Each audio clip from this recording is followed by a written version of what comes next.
හැම දෙනාටම තෙරුවන් සරණ ප්‍රාර්ථනා කරනවා. තව දින කීපයකින් මේ ලෝකයේම ඉන්න බෞද්ධ ජනතාවට අපේ බුදුරජාණන් වහන්සේගේ සම්බුදු තෙමගුල සිහිපත් කරන වෙසක් පුන් පොහෝ දවස උදා වෙනවා. වෙසක් පෝය කියලා කියන්නේ බෞද්ධයෙකුට ඉතාම වැදගත් පුන් පොහෝ දවසක්. අපේ බුදුරජාණන් වහන්සේ සංසාරයේ සාරා සංකයේ කල්ප ලක්ෂයක් පාරමී ධර්ම පුරාගෙන ඇවිල්ලා එදා බෝසත් පුතෙක් හැටියට ලුම්මිනි සල්වනයේදී පින්වන්ත මහාමායා දේවියෙක් කුසින් මේ ලෝකයට බිහිවුණේ වෙසක් පුන් පොහෝ දවසේ. එදා සක්‍ර දෙවියන් රන් දැලකින් බෝසත් පුතාව පිළිගත්තා. සතරවරන් දෙවියන්ගේ අතට පත් කරලා බෝසත් අම්මගේ අතට බෝසත් පුතාව දෙන්නේ දේවිය බොහෝම සතුරට පත්වෙන්. මහා පින්වන්ත කුමාරයෙක් මේ ලෝකෙ පහළ වුණා කියලා අපේ බෝසතාණන් වහන්සේව බෝසත් අම්මගේ අතට දෙනවා. එදා පින්වන්ත මහාමායා දේවිය මේ පුංචි බෝසත් පුතු අතින් පිළිගන්නවා සමගම සිරිපතුල පොළොව දිහාවට දිගු කරනවා. පොළොවේ සිරිපතුල තබන්න පෙර පොළොවෙන් නෙළුම් මලක් මතු වෙනවා.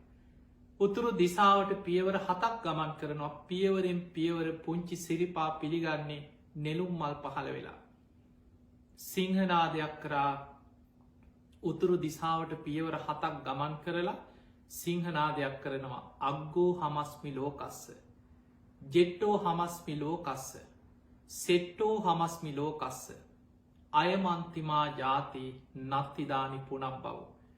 මම ලෝකෙ අග්‍රතම කෙනා, මමයි ලෝකෙ ජේෂ්ඨතම කෙනා, මමයි මේ ලෝකයේ ශේෂ්ඨතම කෙනා, මේ මගේ අන්තිම ඉපදීමයි, මෙයින් මතු ඉපදීමක් නැත කියලා සිංහනාදයක් කරගෙනමයි එදා වෙසක් පුන් පොහෝ දවසේ බෝසත්පුතු ලෝකෙට පහළවෙන්න.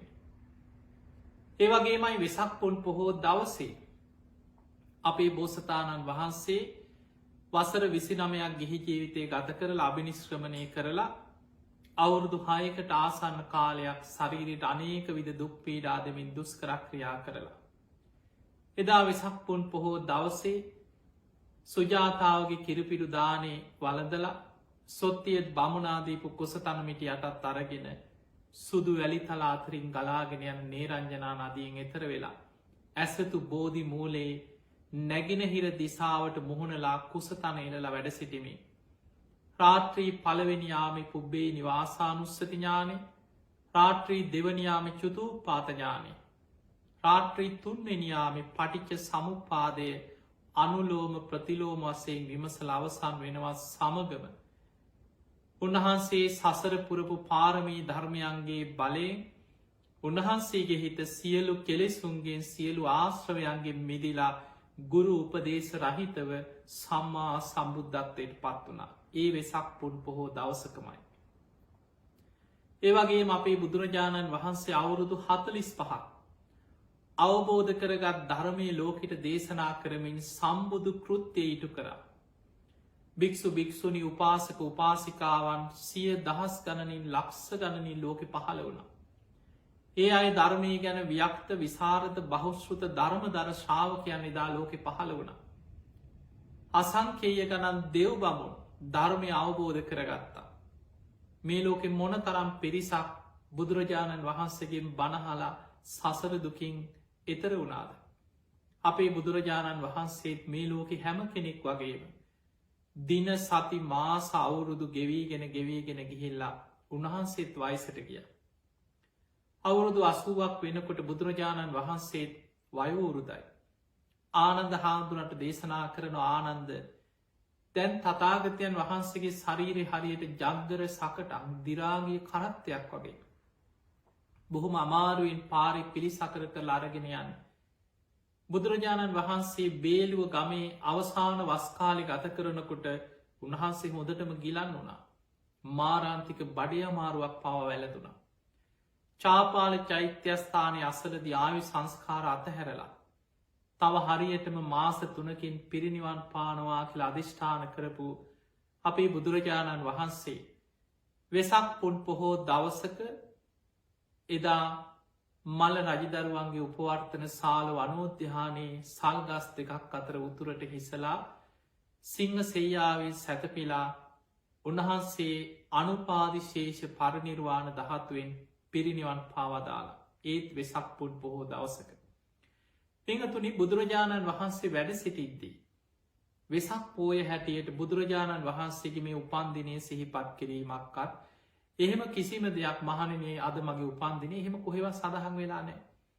හැබැයි අපේ බුදුරජාණන් වහන්සේ පිරිනිවන් පෑවට පස්සේ භික්‍ෂූන් වහන්සේලා මහරහතන් වහන්සේලා ශාසනික කටයුතු වෙනුවෙන් අනේ අද වගේ දවසක බුදුහාන්දුරු පිරිනිවන් පෑවේ. අදට බුදුරජාණන් වහන්සේ පිරිනිවන් පාල මාසයයි මාස දෙකයි අදට අවුරුද්දක් වුණා. අදට අවුරුදු 5ක් වෙනවා. අදට අවුරුදු 10ක් වෙනවා. ඔය විදිහට එදා වැඩහිටිය භික්‍ෂූන් වහන්සේලා මහරහතන් වහන්සේලා ගණනය කරන්න පටන්ගත්. අන්නේ ගණනය කිරීම තමයි බුදුරජාණන් වහන්සේගේ පිරිනිවන් පෑමෙන් තමයි බුද්ධ වර්ෂය ආරම්භවෙන්. තේ නිසා බුදුරජාණන් වහන්සේගේ පිරිනිවන් පෑමෙන් තමයි බුද්ධ වර්ෂය ගණනය කරන්න පටන්ගත්තේ. අපි කවුරුත් බුදුරජාණන් වහන්සේ සරණ කිය බුදුරජාණන් වහන්සේගේ ධර්මී ශ්‍රවණය කරන ඒ ධර්ම මාර්ගයෙන් එතර වෙන්න වීරිය වඩන බුදුරජාණන් වහන්සේගේ ශ්‍රාවකයෝ. ඔබත් ගිහි ශ්‍රාවකය හැටියට එක්ක භික්ෂු භික්ෂුණී උපාසක උපාසිකා කෙන මේ සිව්වනක් ශ්‍රාවකයන්ගෙන් කෙනෙ. එනිසා ඔබ මේ වර ඔබ කවුරුත් දන්නවා අපිට ගියවුරුද්ද ශ්‍රී ලාංකිකයන් හැටියට ගත්තොත්. අපිට ගියවුරුද්දෙත් වෙසක් පෝය වෙනද වගේ අපිට පින්කං කරන්න දන්සැල් දෙන්න ඒ වෙසක් උත්සව මේ ඔක්කෝම ගියවුරුද්දෙත් පාස්කු බෝම ප්‍රහාරයක්ත් එක්ක නැති වුණා. මේ අවුරුද්දේ මේ වසංගත රෝගයක්ත් එක්ක ලෝකයේ පුරාම පැතිරීගෙන යන ගිය මේ වසංගත මහා භයානක රෝගයක්ත් එක්ක අපිට වෙනද වගේ වෙසක් උත්සව වෙසක් පින්කං අඩුගානේ පන්සලකට ගිහිල්ලවා සිල් වැඩසටහනක් පින්කමක් ශ්‍රී මහා බෝධිය ළඟ රුවන් වැලි සෑය ළඟ වෙනද කොච්චර මිනිස්සු සිල් ගන්නවද පින්කං කරනවා. අද වෙනකොට අපිට විතරක් නෙමේ මුළු ලෝකෙටම මේ සිද්ධ වෙච්ච දෙයක්. එනිසා පිංහතුනේ මේ වෙසක් සතිය තුළ ඔබට ඉදිරි දිනවල ඔබට ගොඩාක් ගුවන් විදිලිවලින් රූපාහිනිවලින් නිතර බණහන්න ලැබෙන. මේ ලැබෙන අවස්ථාවෙන් ඔබ උපරිම ප්‍රයෝජනයක් ගන්න. ඔබ මතක තියාගන්න වෙසක් කියලා කියන්නේ වෙසක් කූඩුවක් හදන එකවත් තොරණක් හදන එකවත් දන්සලක් දෙන එකවත් එක්ක අපි දන්නවා සමහර වෙලාවට නොගැලපෙන දේවල් කොච්චර කරනවත් ඔලු බක්කොට අටනවා ඉස්සර තිබුණ හොල්මං ගෙවල් කියලා සමහරලාවට හොල්මං ගුහාවල් හදල මිනිස්සු බය කරනේවා දැන්නන් ටිකටිකේව නැති වෙලා. එදකොට මේ වගේ සමහරු වෙසක් පෝය එනකොට නොගැලපෙන දේවල් පවා නොයෙක් විදිහට සිදු කරන. ඔබට නියම වෙසක් කියලා කියන්නේ කෙනෙක් ප්‍රතිපක්තිය හැසිරීම.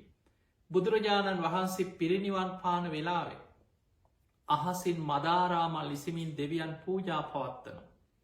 අකලට පිපිච්ච සල්මල් අතු බුදුරජාණන් වහන්සේ දෙසට නැමිලා ඒ මල් කඩාගෙන හැලෙනවා. බුදුරජාණන් වහන්සේ වදාළ ආනන්දය මේ බලන්න මේ සල්ගස්වල මල් පිපිලා බුදුරජාණන් වහන්සේට පූජා පවත්වනවා. දෙවියන් වහන්සේ ඉදම් මදාරාමල් ඉසිනවා. නමුත් බුදු කෙනෙකුට කරන නියම පූජාව බුදුරජාණන් වහන්සේ වදාළ ධර්මය අවබෝධ කරන්න මහන්සිවීම මයි. එහෙමනම් ඔබටත් නියම බුද්ධ පූජාවක යෙදෙන්ට පුළුවන් මේ වෙසක් සතිය තුළ. ඔබ බුදුරජාණන් වහන්සේ වදාළ ධර්මයම අවබෝධ කරගන්න මහන්සිගන්න. ධර්මී හැසිරෙන් බුදුරජාණන් වහන්සේ බොහෝම ලස්සන දේශනාවක් කරම් මහනෙන කෙනෙක් බුදුරජාණන් වහන්සේ විදිහටම සිවුරු පොරෝනවා. බුදුරජාණන් වහන්සේ සිරිපා තබමින් වඩින ආකාරය බලාගෙනින්දලා ඒ විදිහටම ඇවිදින්න පුරුදු වෙනවා. බුදුරජාණන් වහන්සේගේ සිවුරෙක් කොනක් අල්ලගෙන ඇගේ ගෑවි නොගෑවී බුදුරජාණන් වහන්සේ විදිහටම පස්සෙන් ඇවිදගෙනනවා. බුදුරජාණන් වහන්සේ වදාළ මහනෙන මම විදිහටම සිවුර පෙරෙව්වා.